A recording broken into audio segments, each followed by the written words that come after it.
le top 50 des franchises de sport. Bienvenue à Focus. Bonjour, ici Ray Lalonde et voici mon podcast sur le sport et la business. De retour après un petit répit en juillet. Et c'est parti. Je veux vous parler aujourd'hui de l'étude qui vient de sortir de Forbes, qui sort une fois par année sur le top 50 des franchises de sport les plus valorisées sur la planète. En début de chaque saison de sport, Forbes sort une étude. Par exemple, la prochaine, ça va être la NFL parce que la saison commence en début septembre. Forbes va parler des 32 équipes de la NFL puis qu'est-ce qu'elle vaut.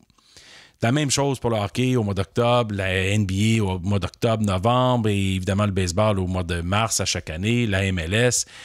À la fin, Forbes fait un excellent travail de décortiquer un peu les valeurs, puis ça permet encore une fois de créer cette animation, ce buzz nécessaire pour, encore une fois, endiabler les gens, les partisans, les consommateurs par rapport à la valeur des équipes. Une chose qui est claire, c'est que l'inflation dans le sport est en hausse constante. On ne semble jamais avoir un ralentissement.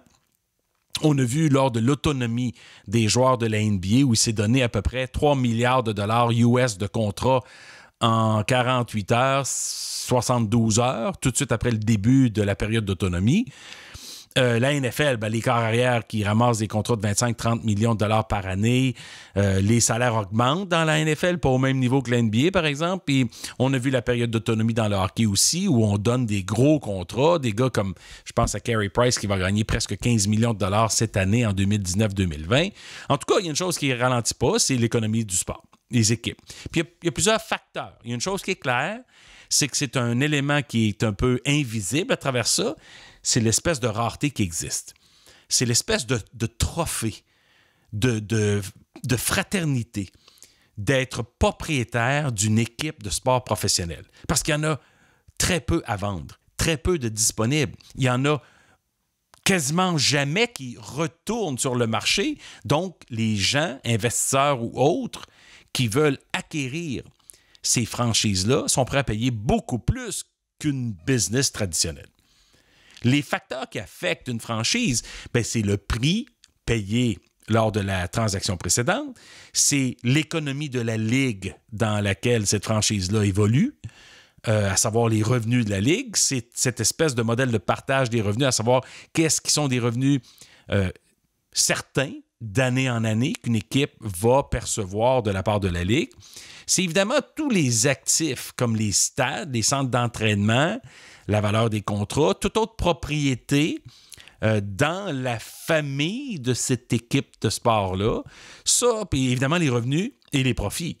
Alors, il y a toutes sortes de calculs qui se font, puis à un moment donné, basés sur les gros marchés versus les petits marchés, des marchés moyens, basés sur l'endroit, la ville, le potentiel économique existant. Il y a évidemment, quand je parlais de stade, il y a l'âge du stade. Stade moderne avec d'énormes revenus potentiels à découvrir plutôt que des anciens stades où on est un peu limité parce que elles n'ont pas ou ne possèdent pas le nombre de loges nécessaires ou le nombre de points de vente, de restauration ou de produits dérivés. Il y a tous ces facteurs-là. Alors, il n'y a pas une méthode scientifique unique qui sert ou une formule mathématique qui sert à être appliquée dans chacune des transactions. Il y a des éléments certains qu'on qualifie puis qu'on quantifie. Il y a évidemment des aspects comme la dette actuelle. Quand on fait une transaction, et on doit considérer qu'est-ce que l'équipe ou le propriétaire précédent doit dans le paiement de cette franchise-là, dans le paiement du stade et ainsi de suite. Et ce sont tous des facteurs qui font en sorte qu'on peut qualifier une liste, un classement. Forbes le fait très bien, de façon détaillée en regardant attentivement ce que valent ces franchises-là dans le monde entier. C'est clair que je pourrais estimer que Forbes a regardé, mais n'a probablement pas trop étudié des valeurs de franchises comme du rugby en Nouvelle-Zélande, comme du cricket en Inde ou au Pakistan. C'est certain que là, on s'est fié aux 5 grandes ligues nord-américaines. On s'est fié aussi à des propriétés comme la F1, NASCAR. On s'est fié aussi, évidemment, au soccer mondial. Et dans les équipes de soccer mondial, il y en a 20 quelques dans la Premier League en Angleterre, dans la Liga, dans la Serie A en Italie, dans la Bundesliga, dans la Ligue 1 en France. Les 5, 6, 7 plus grosses ligues au monde ont chacun une, deux, trois grosses franchises. Il y en a 2 en Espagne qui sont rois et maîtres. Il y en a 4-5 en Angleterre. Il y en a 1 ou 2 en Allemagne. Il y en a 1 en France, le PSG, littéralement différente à tous les points de vue, distincte des autres en France. Et c'est comme ça qu'on établit des valeurs, un classement. Il faut aussi regarder l'espèce de potentiel d'un sport versus un autre. La NFL, c'est la plus riche et la plus grosse ligue, mais ce n'est pas le sport le plus populaire, loin de là. Mais la ligue en tant que telle, à cause des revenus télé, où on remet, cette année encore une fois, il y avait à peu près 260 des 275 millions remis aux équipes annuellement qui proviennent essentiellement des droits de télé nationaux qui sont en renouvellement bientôt, c'est-à-dire les droits d'ESPN, CBS, NBC, Fox, ABC, NFL Network et j'en passe. Alors, l'ensemble, l'agrégat de tout ça, là, ça remet un partage, un beau chèque de 275 millions aux équipes en début de saison.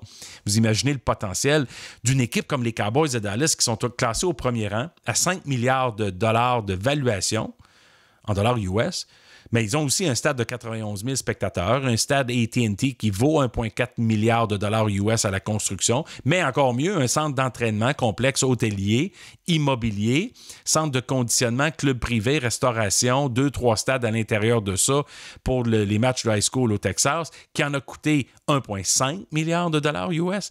Alors, quand on additionne tout ça ensemble, on est obligé de se rendre compte que les Cowboys valent très, très cher.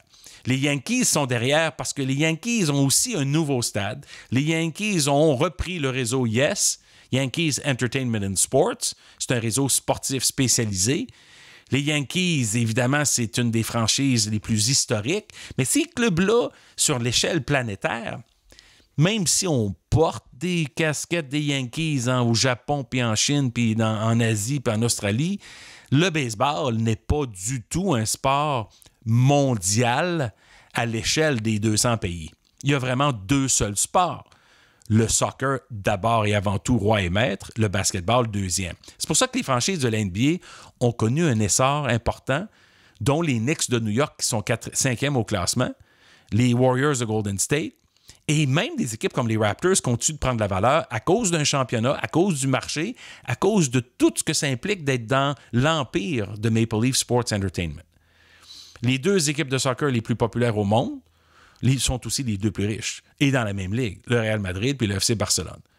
Ça, c'est littéralement les 2 rois qui jouent en Espagne, qui font vivre la Liga en Espagne et qui enrichissent les 18 ou 20 autres équipes dans cette ligue-là. En Angleterre, Manchester United, pas trop loin derrière Manchester City, Liverpool, une équipe classique aussi, Arsenal et Chelsea qui sont à Londres même. C'est une ligue qui est très riche. La Premier League est peut-être la 2e ligue la plus riche au monde. La ligue la plus mondiale à l'échelle de tous les pays confondus, c'est la NBA. Parce que tous les joueurs de basketball, les meilleurs dans chacun des pays, quels qu'ils soient, évoluent dans une seule ligue parce que c'est le summum du basketball dans le monde. Tandis qu'au soccer, comme j'ai déjà répété à plusieurs reprises, il y a plusieurs ligues, puis il y a plusieurs équipes très riches qui jouent jamais l'une contre l'autre, qui s'affrontent peut-être en Champions League. Et c'est la beauté du soccer, c'est d'avoir beaucoup de bonnes ligues dans le monde entier.